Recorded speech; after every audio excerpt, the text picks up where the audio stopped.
우리에게 주시는 하나님 말씀은 사무엘상 26장 1절에서 12절까지 말씀, 사무엘상 26장 1절에서 12절 저와 여러분이 한 절씩 나누어서 교독합니다. 10사람이 기브아에 와서 사울에게 말하여 이르되 다윗이 광야 앞 하길라 산에 숨지 아니하였나이까 하매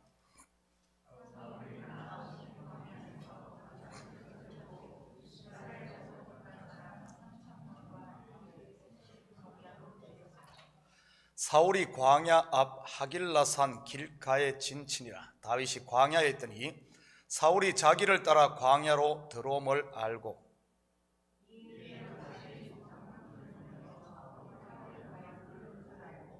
다윗이 일어나 사울이 진친 곳에 이르러 사울과 넬의 아들 군사령관 아브넬이 머무는 곳을 본즉 사울이 진영 가운데에 누웠고 백성은 그를 둘러 진쳤더라.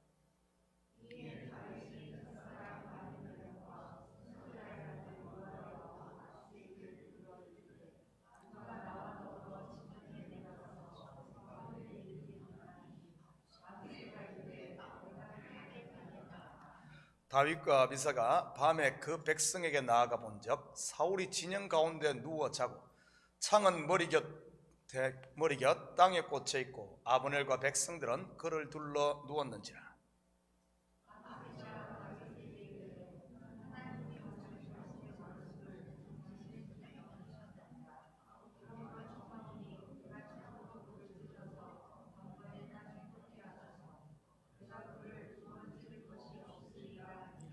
다윗이 아비새에게 이르되 죽이지 말라. 누구든지 손을 들어 여호와의 기름 부음 받은 자를 치면 죄가 없겠느냐 하고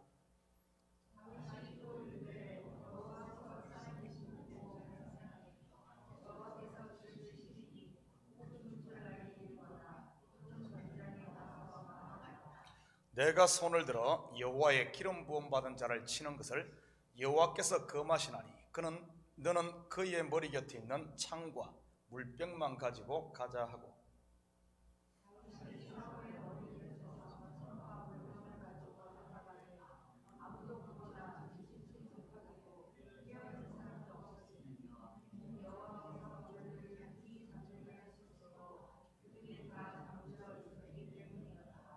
아멘. 좋은 아침입니다. 우리가 성경을 공부하다 보면 성경에는 많은 숫자가 나오는데 어떤 숫자들은 특별한 의미들을 가지고 있습니다. 그중 대표적인 몇 가지만 살펴보면 이런 하나님 또는 독생자 예수 그리스도를 가리키는 수입니다. 11조의 하나도 알고 보면 예수 그리스도이지요. 둘은 주로 정인의 수 또는 확정의 수로 사용되며 3은 하늘의 수로 성막이 세 부분으로 나누어 있습니다. 그래서 유대인들은 하늘도 3층이라고 이렇게 생각을 했습니다. 4는 동서남북을 나타내는 사방 곧 땅의 수로 에덴 동산에서 발원한 4개의 강은 복음이 온 땅에 전해질 것을 보여주는 것이지요. 5는 율법을 상징하는 수로 율법서가 5권으로 되어 있습니다. 6은 완전수 7에서 하나가 부족한 사람의 수로서 666이 이에 속하지요. 그리고 7은 완성의 수입니다. 그래서 요한계시록에 유난히 7이라는 숫자가 많이 등장합니다. 그래서 요한계시록을 숫자 둘로 요약을 할 수가 있습니다. 바로 6과 7 말입니다. 성경의 첫 책인 창세기 1장이 이 6 그리고 2장이 7이지 않습니까? 6과 7의 차이가 무엇입니까? 바로 1입니다. 이 하나가 예수 그리스도라고 했습니다. 1이 없는 6은 영원한 6이지요. 이것이 666이고요. 그런데 6인 사람이 요 1인 예수 그리스도를 영접하면 바로 안식의 수인 7이 되어 영생을 얻는 777이 되는 것입니다. 이 777이라고 하니 또 슬롯머신 잭팟 생각하지 마시고요. 8은 7이 지난 하나 곧 새로운 시작을, 그래서 난지 8일 만에 할례를 행하고 안식 후 첫날 곧 8일에 예수님께서 부활하시며 새날이 시작되는 것이지요. 그리고 12는 이스라엘 12아들을 나타내는 아들의 수입니다. 물론 이러한 수를 모든 것에 적용할 수는 없지만 창세기부터 요한계시록까지 성경의 원저자는 성령 하나님 한 분이심을 안다면 무시하고 넘어갈 것은 아닌 것 같습니다. 다윗은 자기 손에 들어온 사울을 죽이지 않고 다시 살려줍니다. 첫 번째 살려준 것이 앞에서 공부한 엔게디 굴 속에서였지요. 혼자 무방비 상태로 뒤를 보러 들어온 사울을 말입니다. 서두에서 살펴본 숫자를 적용해 본다면 2번을 살려주었다는 것은 다윗이 사울을 죽이지 않겠다고 하는 확실한 증거를 보여주는 것입니다. 다윗은 사울을 죽일 생각이 손톱만큼도 없는데 사울은 왜 이렇게 다윗을 죽이려고 하는 것일까요? 바로 다윗이 자기를 죽이고 왕위를 빼앗을까 이 두려워서 그러는 것입니다. 이것은 하나님의 영이 떠난 인생이 이러함을 보여주는 것이지요. 아담과 하와가 선악과를 따먹었을 때도, 가인이 아벨을 죽이고 여호와 앞에서 쫓겨났을 때도 이러한 두려움이 그들을 사로잡았습니다. 가인이 성을 쌓고 각종 무기를 만든 것도, 홍수 후에 사람들이 바벨탑을 쌓은 원인도 하나님을 떠난 인생 속에 찾아온 두려움 때문이지요. 이러한 두려움의 최종 결론이 요한계시록에 나와 있습니다. 요한계시록 21장 8절입니다. 그러나 두려워하는 자들과 믿지 아니하는 자들과 흉악한 자들과 살인자들과 음행하는 자들과 점술가들과 우상 숭배자들과 거짓말하는 모든 자들은 불과 유황으로 타는 못에 던져지리니 이것이 둘째 사망이라. 바로 둘째 사망 곧 지옥이지요. 그렇다면 두려움의 반대말은 무엇일까요? 용기입니까? 담대함입니까? 물론 그렇게 볼 수도 있지만 좀 더 성경적으로 보면 평강이며 안식입니다. 이러한 평강과 안식은 예수 그리스도를 믿음으로 주어지는 열매로서 바로 육인 인간에 있어 이 하나가 더하는 7이 됨으로 안식하게 되는 것을 말합니다. 하나님의 영이 떠난 사울은 일이 되시는 하나님을 찾는 게 아니라 스스로의 힘으로 왕권을 지켜보겠다고 애를 씁니다. 계속해서 육에서 머무른 것이지요. 3,000명의 건의대까지 두면서 말입니다. 그렇게 힘을 기르고 부를 쌓는다고 해서 이 두려움이 사라질까요? 1절, 2절 같이 봅니다. 10사람이 기브아에 와서 사울에게 말하 이르되 다윗이 광야 앞 하길라 산에 숨지 아니하였나이까 하매 사울이 일어나 10광야에서 다윗을 찾으려고 이스라엘에서 택한 사람 3,000명과 함께 10광야로 내려가서, 우리는 여기서 두 가지 사실을 확인할 수 있습니다. 먼저는 언제나 적은 멀리 있지 않고 가까이, 더 정확하게 말하면 내 안에 있다는 사실입니다. 10사람들이 누구입니까? 바로 다윗이 속한 유다 지파의 한 형제들입니다. 엔게디 광야에 숨어 있을 때도 사울에게 보고한 사람들이 또한 이들 10사람들입니다. 유다 족속이지요. 그래서 예수님께서도 원수가 집안 사람이라고 한 것 아니겠습니까? 혹시 여러분 가운데 누구 때문에 내 인생이 이렇게 됐다고 하는 원망이 있으시면 빨리 십자가 앞에 내려놓으시기 바랍니다. 하나님이 기뻐하지 않는 것이니까요. 내 속에 적과 싸우지 않는 영적 싸움은 허공에 날리는 빈 펀치요, 향방 없는 다름질에 불과합니다. 이런 사람에게는 신앙의 성숙이나 변화를 기대할 수가 없지요. 신앙생활 백날 해도 말짱꽝입니다. 내 속에 있는 적, 바로 옛사람을 부인하는 사람만이 진정한 주님을 따르는 제자가 되는 것이지요. 두 번째는 사울왕의 귀는 사람들에게만 열려 있었다는 사실입니다. 사울은 분명 엔게디 굴에서 다윗이 자기를 죽일 마음이 없음을 확인했고 그도 다윗을 죽이지 않겠다고 맹세까지 했습니다. 그런데 또다시 다윗을 죽이기 위해 3,000명의 건의병을 데리고 광야로 갑니다. 남아 이런 중천금이라고 했는데 사울이 지조가 없어서 이랬다 저랬다 하는 것일까요? 아닙니다. 사울도 남자고 용사인데 어찌 그러고 싶었겠습니까? 그런데 왜 안 되는 것이었을까요? 의지가 약했어요? 물론 그럴 수도 있겠지요. 그렇지만 근본을 보면 그가 사람들의 소리에만 귀를 기울이고 있었기 때문입니다. 그것도 의인들의 소리가 아닌 악인들의 소리에 말이지요. 그래서 율법의 이스라엘의 왕은 항상 율법책을 옆에 두고 그것을 읽고 묵상함으로 하나님을 바라보라고 한 것이지요. 왜냐하면 이스라엘의 왕은 하나님의 대리인으로서 하나님의 마음을 알고 그 마음으로 백성들을 돌봐야 하는 것이니까요. 그런데 안타깝게도 하나님이 버린 사울은 자신의 책임을 망각한 채 백성들의 소리에만 귀를 기울이다가 꼭두각시가 되어 있었던 것이지요. 그래서 또 다윗을 잡으러 갑니다. 다윗은 사울이 내려온 것을 미리 알고 있었을 뿐만 아니라 그를 정탐까지 합니다. 그리고 밤에 자기의 군장 아비새와 함께 사울의 진영에 들어가지요. 우리 7절 같이 봅니다. 다윗과 아비새가 밤에 그 백성에게 나아가 본즉 사울이 진영 가운데 누워 자고 창은 머리 곁에 땅에 꽂혀 있고 아브넬과 백성들은 그를 둘러 누웠는지라.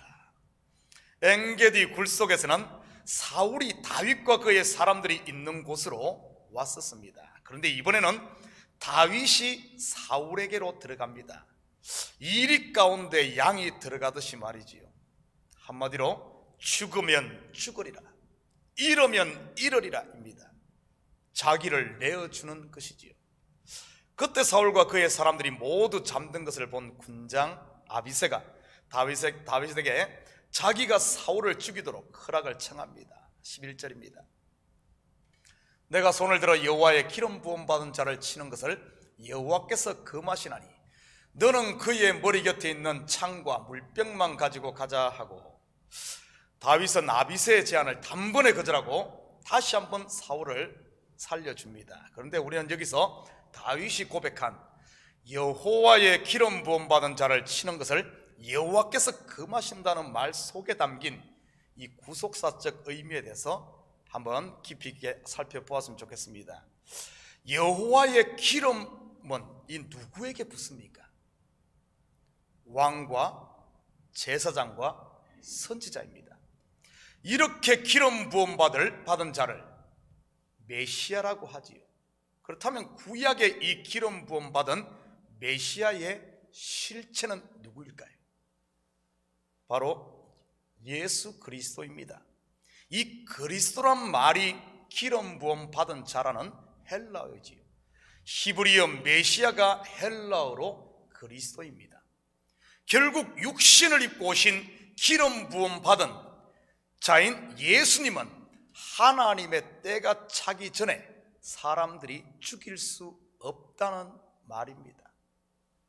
예수님은 사람의 손이 아닌 하나님의 뜻에 따라 스스로 자기를 내어주는 것이지요. 요한복음 10장 11절입니다. 나는 선한 목자라. 선한 목자는 양들을 위하여 목숨을 버리거니와. 17절 18절입니다. 내가 내 목숨을 버리는 것은 그것을 내가 다시 얻기 위함이니 이로 말미암아 아버지께서 나를 사랑하시느니라. 이를 내게서 빼앗는 자가 있는 것이 아니라 내가 스스로 버리노라. 나는 버릴 권세도 있고 다시 얻을 권세도 있으니 이 계명은 내 아버지께서 받았노라 하시니라. 결국 하나님의 기름 부음 받은 예수님이 십자가에 죽으신 것은 유대인이 죽인 것도 아니고 로마인이 죽인 것도 아닌 하나님께서 친히 저와 여러분의 죄값을 지불하기 위해 드린 유월절 어린 양이었다는 사실입니다. 마치 아브라함이 자기의 아들 이삭을 모리아산의 번제로 드리듯이 말이지요. 12절입니다. 다윗이 사울의 머리 곁에서 창과 물병을 가지고 떠나가되 아무도 보거나 눈치채지 못하고 깨어있는 사람도 없으니 이는 여호와께서 그들을 깊이 잠들게 하셨으므로 그들이 다 잠들어 있었기 때문이었더라. 3,000명의 병사들이 하나같이 이렇게 깊이 잠이 들 수가 있을까요? 누가 수면제를 먹였나요? 여호와께서 깊이 잠들게 하셨으므로. 여기서 잠들다는 단어는 창세기 2장에 하나님께서 하와를 만드실 때 아담을 깊이 잠들게 했다는 바로 그 단어입니다. 우리가 알다시피 아담이 깊이 잠든 것은 육신의 잠이 아닌 죽음을 말하는 것이지요. 아담은 오실자의 표상 예수 그리스도를 예표하지 않습니까? 이것은 예수님께서 십자가에서 죽으시고 옆구리가 창에 찔려 물과 피를 쏟음으로 저와 여러분이 거듭나 그리스도의 신부가 될 것을 예표하는 것이지요. 사울이 잠들므로 곧 죽음으로 다윗의 무죄가 증명되고 왕으로 등극한다는 말입니다. 바로 저와 여러분이 제삼을 받아 의롭게 칭함을 받아 왕같은 제사장이 되듯 말입니다. 그리고 사울의 깊은 잠은 또한 나발의 죽음과도 연결되어 있습니다. 바로 나발이 죽음으로 거기서 아비가일이 다윗의 아내가 되지 않았습니까? 나발의 죽음, 사울의 죽음은 결국 육신을 입고 오신 예수 그리스도의 죽음을 예표하는 것이요, 그로 인해 저와 여러분이 구원 얻는 복음을 담고 있었던 것이지. 결국 다윗은 광야의 생활을 통해 온전히 자기가 부인됩니다. 사울을 죽일 2번의 기회가 있었음에도 스스로 죽이지 않고 하나님께 전적으로 맡김으로 말이지요. 마치 겟세마네 동산에서 예수님이 자기의 뜻이 아닌 아버지의 뜻에 온전히 맡김으로 구원을 완성하듯이 말입니다. 사랑하는 성도 여러분, 알고 보면 이 다윗의 10여 년의 광야 생활은 그의 힘을 다 빼고 하나님만 의지하게 하는 자기 부인의 기간이었던 것입니다. 다윗만 그랬을까요? 아닙니다. 아브라함도 마찬가지 아닙니까? 100세가 되어 소망이 다 끊어지고 그의 아내 사라의 경수가 끊어진 후에야 하나님의 약속이 그를 통해 이루어지지. 모세도 마찬가지 아닙니까? 나이 80에 말도 어눌해지고 스스로 아무것도 할 수 없다고 고백할 때 하나님이 서셨지요. 무엇을 말하는 것일까요? 믿음은 바로 힘을 빼고 하나님만 의지하는 것임을 보여주는 것입니다. 이것이 신앙생활이며 승리의 길이라는 말이지요. 내가 nothing이 될 때 하나님이 everything이 된다는 이 진리 말이지요. 오늘 하루도 하나님께서 여러분을 통해 일하실 수 있도록 그분께 여러분의 마음에 이 왕자를 내어드리시고 여러분은 그분과 더불어 왕노릇하며 사는 이런 복된 하루가 되기를 주님의 이름으로 축복합니다. 같이 기도하십시다. 사랑의 아버지 하나님, 참으로 감사드립니다. 고난주간 아버지 하나님, 셋째 날을 맞게 하시고 아버지 이 새벽을 주님 앞에 드릴 수 있는 은혜 주시고 또 우리를 깨워주시니 참으로 감사를 드립니다. 이곳으로 발걸음을 인도하시니가 주의 영인 줄 믿사오니 분명 주님의 뜻이 있어 이곳으로 우리를 옮긴 줄 믿습니다. 우리 아버지 하나님, 기도 가운데 우리의 마음의 귀를 활짝 열고 주님의 음성을 듣게 하시고 내 마음의 욕망의 소리는 아버지 하나님 나사렛 예수의 이름으로 쫓아내게 하시고 우리 속에 참된 평강과 자유함과 안식이 있는, 그래야 은혜 안에 거하는 저희들 될 수 있도록 우리 주님 축복하여 주시옵소서. 그래야 우리의 신앙이 흔들리지 않고 믿음 안에 굳건히 서서 아버지 하나님 좌로나 우로나 지치지 않고 우리의 걸어갈 길을 주님 걸어가신 그 길을 묵묵히 쫓아갈 수 있는 저희들 되게 도우시고 오늘 하루 우리 성도들의 발걸음마다 그리스도의 향기가 나게 하시고 그리스도의 편지가 되어지는 이런 발걸음들 되게 도와주시옵소서. 감사드리며 예수님의 이름으로 기도드립니다. 아멘.